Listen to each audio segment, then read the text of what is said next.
जय श्री कृष्ण। श्रीमद् भगवद गीता के छठे अध्याय का नाम आत्मा संयम योग है। इस अध्याय में श्री कृष्ण ने बताया है कि सुख दुख में मन की स्थिति एक जैसी हो, इसे ही योग कहते हैं। योगी जन शुभचिंतक, मित्र, शत्रु, पुण्यात्मा और पापी सभी को निष्पक्ष दृष्टि से देखते हैं। आइए आज हम श्रीमद् भगवद गीता के छठे अध्याय का श्रवण करते हैं।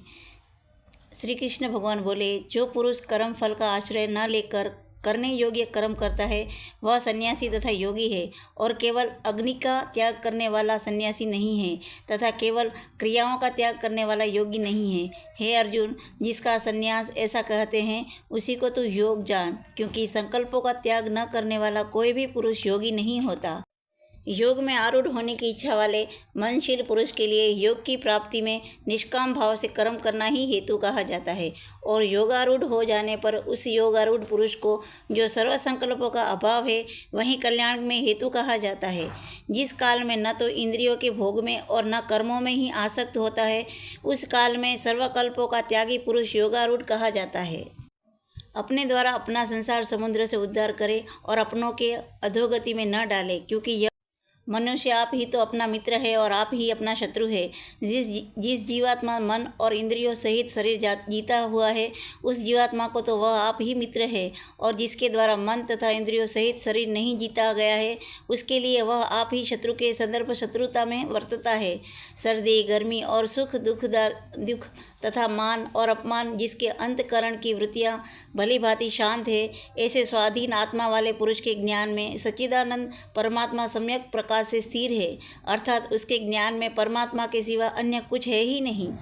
जिसका अंतकरण ज्ञान विज्ञान से तृप्त है, जिसकी स्थिति विकार रहित है, जिसकी इंद्रियां भली भांति जीती हुई है और जिसके लिए मिट्टी पत्थर और स्वर्ण समान है, वह योगी युक्त अर्थात भगवत प्राप्त है। ऐसा कहा जाता है। सदहर मित्र, वैरी, उदासीन, मध्यस्थ, देश्य और बंधुगणों में धर्मात्माओं और पापियों में भी समान भाव रखने वाला अत्यंत श्रेष्ठ है। मन और इंद्रियों सहित शरीर को वश में रखने वाला आशा रहित और संग्रह रहित योगी अकेला ही एकांत स्थान में स्थिर होकर आत्मा को निरंतर परमात्मा में लगावे।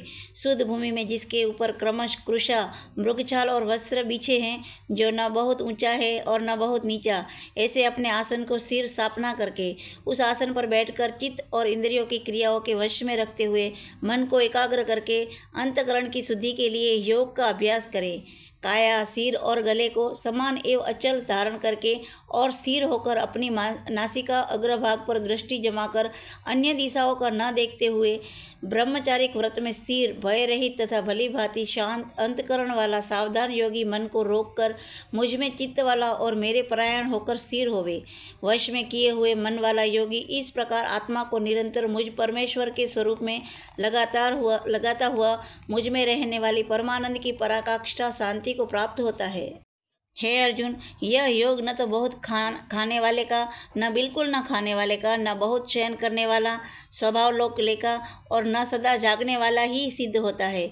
दुखों का नाश करने वाला योग तो यथा योग्य आहार विहार करने वाले को, कर्मों में यथा योग्य चेष्टा करने वाले को और यथा योग्य सोने तथा जागने वाले को ही सिद्ध होता है। अत्यंत वश में किया हुआ चित्त जिस काल में परमात्मा में ही भली भांति स्थिर हो जाता है, उस काल में संपूर्ण भोगों से श्रुपा रहित हो पुरुष योग युक्त है, ऐसा कहा जाता है। जिस प्रकार वायु रहित स्थान में स्थिर दीपक चलायमान नहीं होता, वैसे ही उपमा परमात्मा के ध्यान में लगे हुए योगी के जीती हुई चित्त की कहीं गई है।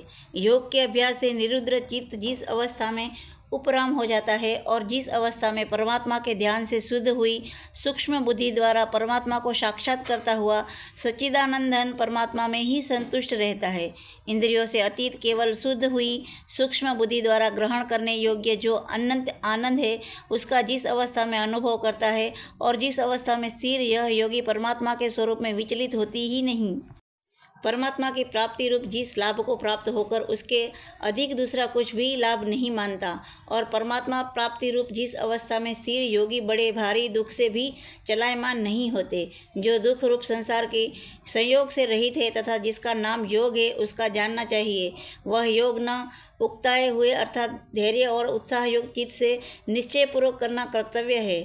संकल्प से उत्पन्न होने वाली संपूर्ण कामनाओं का निशेष रूप से त्याग कर और मन के द्वारा इंद्रियों के समुदाय को सभी ओर से भली भांति रोक कर कर्म से अध्याय करता हुआ उपरतरी को प्राप्त हो तथा धैर्य युक्त बुद्धि के द्वारा मन को परमात्मा में स्थिर करके परमात्मा के सिवा और कुछ भी चिंतन न करे। यह स्थिर न रहने वाला और चंचल मन जिस जिस शब्दातिक विषय के निमित्त से संसार में विचरता है उस विषय से रोक कर यानी हटाकर उसे बार बार परमात्मा में ही निरुद्ध करे। क्योंकि जिसका मन भली प्रकार शांत है, जो पाप से रहित है और जिसका रजोगुण शांत हो गया है, ऐसे इस सच्चिदानंदन ब्रह्म के साथ एक ही भाव हुए योगी के उत्तम आनंद प्राप्त होता है। वह पाप रहित योगी इस प्रकार निरंतर आत्मा को परमात्मा में लगाता हुआ सुखपूर्वक ब्रह्म परमात्मा की प्राप्ति रूप अनंत आनंद का अनुभव करता है। सर्वव्यापी अनंत चेतन में एक ही भाव से स्थिर रूप योग से युक्त आत्मा वाला तथा सबसे समभाव में देखने वाला योगी आत्मा को संपूर्ण भूतों में स्थिर और संपूर्ण भूतों को आत्मा में कलिप्त देखता है। जो पुरुष संपूर्ण भूतों में सबके आत्मा रूप मुझ वासुदेव को ही व्यापक देखता है और संपूर्ण भूतों को मुझ वासुदेव अंतर्गत देखता है, उसके लिए मैं अदृश्य नहीं होता और वह मेरे लिए अदृश्य नहीं होता। जो पुरुष एक ही भाव में स्थिर होकर संपूर्ण भूतों में आत्मा स्वरूप स्थिर मुझ सच्चिदानंद वासुदेव की भजता है, वह योगी सब प्रकार से बरतता हुआ भी मुझ में ही बरतता है। हे अर्जुन, जो योगी अपनी भांति संपूर्ण भूतों में सम देखता है और सुख अथवा दुख को भी सबसे सम देखता है, वह योगी परम श्रेष्ठ माना गया है। अर्जुन बोले, हे मधुसूदन, जो यह योग आपने समभाव से कहा है, उनके चंचल होने में इसकी नित्य स्थिति नहीं देखता हूँ। क्योंकि हे कृष्ण, यह मन बड़ा चंचल प्रथमन स्वभाव वाला बड़ा दुष्ट और बलवान है, इसलिए इसको वश में करना मैं वायु को रोकने की भ्रांति अत्यंत दुष्कर मानता हूँ। श्री भगवान बोले, हे महाबाहो, निसंदेह मन चंचल और कठिनता से वश में होने वाला है, परंतु हे कुंती पुत्र अर्जुन, यह अभ्यास और वैराग्य से वश में होता है। जिसका मन वश में किया हुआ नहीं है, ऐसे पुरुष द्वारा योग दुष्प्राप्त है और वश में किए हुए मन वाले प्रयत्नशील पुरुष द्वारा साधन से उसका प्राप्त होना सहज है। यह मेरा मत है। अर्जुन बोले, हे कृष्ण, जो योग में श्रद्धा रखने वाला है किंतु संयमी नहीं है, इस कारण जिसका मन अंतकाल में योग से विचलित हो गया है, ऐसा साधक योग की सिद्धि का अर्थात भगवत साक्षात्कार को न प्राप्त होकर किस गति को प्राप्त होता है। हे महाबाहो, क्या वह भगवत प्राप्ति के मार्ग से मोहित और आश्रय रहित पुरुष छिन्न भिन्न बादल की भांति दोनों ओर से भ्रष्ट होकर नष्ट तो नहीं हो जाता? हे कृष्ण, मेरे इस संशय को संपूर्ण रूप से छेदन करने के लिए आप ही योग्य हैं, क्योंकि आपके सिवाय दूसरा इस संशय को छेदन करने वाला मिलना स्वभाव ही नहीं है। श्री भगवान बोले, हे पार्थ, इस पुरुष का न तो इस लोक में नाश होता है और न परलोक में ही, क्योंकि हे प्यारे, आत्मा द्वार के लिए अर्थात भगवत प्राप्ति के लिए कर्म करने वाला कोई भी मनुष्य दुर्गति को प्राप्त नहीं होता। योग भ्रष्ट पुरुष पुण्यवान के लोकों को अर्थात स्वर्ग आदि उत्तम लोगों को प्राप्त होकर उनमें बहुत वर्षों तक निवास करके फिर शुद्ध आचरण वाले श्रीमान पुरुष के घर में जन्म लेता है, अथवा वैराग्यवान पुरुष उन लोकों में न जाकर ज्ञानवान योगियों की ही कुल में जन्म लेता है। परंतु इस प्रकार का जो यह जन्म है सो संसार में निसंदेह अत्यंत दुर्लभ है। वहाँ उस पहले शरीर में संग्रह किए हुए बुद्धि संयोग को अर्थात समबुद्धि रूप योग के संस्कारों को अनायास ही प्राप्त हो जाता है और हे कुरुनंदन, उसके प्रभाव से वह फिर परमात्मा की प्राप्ति रूप सिद्धि के लिए पहले से ही बढ़कर प्रयत्न करता है। वह श्रीमानों के घर में जन्म लेने वाला योग भ्रष्ट पराधीन हुआ भी उस पहले के अभ्यास ही निसंदेह भगवान की ओर आकर्षित किया जाता है तथा समबुद्धि रूप योग का जिज्ञासु भी वेद में कहे हुए सकाम कर्मों के फल को उल्लंघन कर जाता है। परंतु प्रयत्नपूर्वक अभ्यास करने वाला योगी तो पिछले उनके जन्मों के संस्कार बल से इसी जन्म में संसिद्ध होकर संपूर्ण पापों से रहित हो फिर तत्काल ही परमागति को प्राप्त हो जाता है। योगी तपस्वियों से श्रेष्ठ है, शास्त्र ज्ञानियों से भी श्रेष्ठ माना गया है और सकाम कर्म करने के वालों से भी योगी श्रेष्ठ है। इससे हे अर्जुन, तू योगी हो। संपूर्ण योगियों में भी जो ध्यानवान योगी मुझ में लगे हुए अंतरात्मा से मुझको निरंतर भजता है, वह योगी मुझे परम श्रेष्ठ मान्य है। ओम तत्सिद। श्रीमद् भगवद गीता सुपनिषद ब्रह्म विद्या योग शास्त्र श्री कृष्ण अर्जुन संवादे आत्मा संयम योग नाम षष्ठाध्याय संपूर्ण। बोलो कृष्ण कन्हैया लाल की जय। अब हम छठे अध्याय का महात्म्य श्रवण करते हैं, जिसे सुनने वाले मनुष्य के लिए मुक्ति आसान हो जाती है। गोदावरी नदी के तट पर प्रतिष्ठापुर पैठण नाम का एक विशाल नगर है, जहाँ मैं पिपलेश के नाम से विख्यात होकर रहता हूँ। उस नगर में जनश्रुति नामक एक राजा रहते थे, जो भूमिडल की प्रजा को अत्यंत प्रिय थे। उनका प्रताप मातंड मंडल के प्रचंड तेज के समान जाना पड़ता था।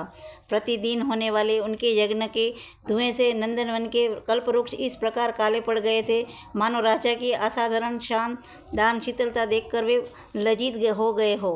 उनके यज्ञ में प्राप्त पुराडाशों के रसास्वादन में सदा आसक्त होने के कारण देवता लोग कभी प्रतिष्ठापुर के छोड़कर बाहर ही नहीं जाते थे। उनके दान के समय छोड़े हुए जल की धारा प्रताप रूपी तेज और यज्ञ के धूमों से भी पुष्ट होकर मेघ ठीक समय पर वर्षा करते थे। इस राजा के शासनकाल में खेती में होने वाले 6 प्रकार के उपद्रवों के लिए कहीं थोड़ा भी स्नान नहीं मिलता था और अच्छी नीतियों का सर्वत्र प्रसार होता था। वे बावड़ी, कुएं और पोखरे खुदवाने के बहाने मानो प्रतिदिन पृथ्वी के भीतर की निधियों का अवलोकन करते थे। एक समय राजा के दान, तप, यज्ञ और प्रजापालन से संतुष्ट होकर स्वर्ग के देवता उन्हें वर देने के लिए आए। वह कमल नाल के समान उज्ज्वल हंसों का रूप धारण कर अपनी पंख हिलाते हुए आकाश मार्ग से चलने लगे। उड़ते हुए वे सभी हंस परस्पर बातचीत भी करते जाते थे। उनमें से भद्राश्व आदि 2-3 हंस वेग से उड़कर आगे निकल गए। तब पीछे वाले हंसों ने आगे जाने वालों को संबोधित करते कहा, अरे भाई भद्राशु, तुम लोग वेग से चलकर आगे क्यों हो गए? यह मार्ग बड़ा दुर्गम है, इसमें हम सबको साथ मिलकर चलना चाहिए। क्या तुम्हें दिखाई नहीं देता, यह सामने ही पुण्यमूर्ति महाराज जानश्रुति का तेज पुंज अत्यंत स्पष्ट रूप से प्रकाशमान हो रहा है।